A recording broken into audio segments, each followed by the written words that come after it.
আফগানিস্তানের ভূখণ্ডে হামলা চালিয়েছে পাকিস্তানের বিমান বাহিনী। পাকিস্তানের দাবি, নিষিদ্ধ ঘোষিত পাকিস্তানি তালেবান টিটিপির একাধিক সন্দেহজনক আস্তানায় বিমান হামলা চালানো হয়েছে। 25 ডিসেম্বর এই হামলা হয়েছে বলে দেশটির 4 জন নিরাপত্তা কর্মকর্তা জানিয়েছেন বলে আরব নিউজের প্রতিবেদনে বলা হয়। কর্মকর্তারা বলছেন, এই হামলাগুলো পাকিস্তানের সীমান্তবর্তী আফগানিস্তানের পাকতিকা প্রদেশের পাহাড়ি এলাকায় চালানো হয়। তবে এই কর্মকর্তাদের পরিচয় গোপন রাখা হয়েছে, কারণ গণমাধ্যমের সঙ্গে কথা বলার অনুমতি নেই তাদের। পাকিস্তানি বিমানগুলো আফগানিস্তানের কতটা ভেতরে ঢুকেছিল এবং হামলাগুলো কিভাবে পরিচালিত হয়েছে তা স্পষ্ট নয়।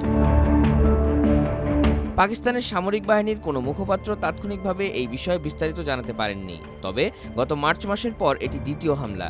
তখন গোয়েন্দা তথ্যের ভিত্তিতে আফগানিস্তানের সীমান্ত এলাকায় হামলা চালানোর দাবি করেছিল পাকিস্তান। স্থানীয় বাসিন্দারা জানিয়েছেন, পাকিস্তানের বিমান হামলায় অন্তত 8 জন নিহত হয়েছেন। তাদের মধ্যে নারী ও শিশুরা রয়েছে।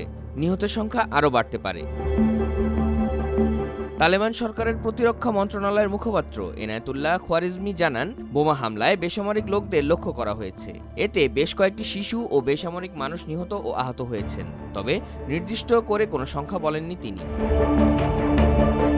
এক্স প্ল্যাটফর্মে এক পোস্টে আফগান প্রতিরক্ষা মন্ত্রণালয় বলছে, পাকিস্তানকে বোঝা উচিত যে এ ধরনের একতরফা পদক্ষেপ কোনো সমস্যার সমাধান নয়। আফগানিস্তান এই কাপুরুষোচিত হামলার জবাব দেবে এবং নিজেদের ভূখণ্ড রক্ষাকে তাদের অক্ষুণ্ণ অধিকার বলে মনে করে। ইসলামাবাদ প্রায় দাবি করে যে পাকিস্তানি তালেবান আফগান ভূমি ব্যবহার করে পাকিস্তানে হামলা চালায়, যদিও তা কাবুল অস্বীকার করেছে। সাম্প্রতিক সময়ে সীমান্তবর্তী এলাকায় পাকিস্তানি নিরাপত্তা বাহিনীর ওপর মারাত্মক হামলা চালিয়েছে টিটিপি।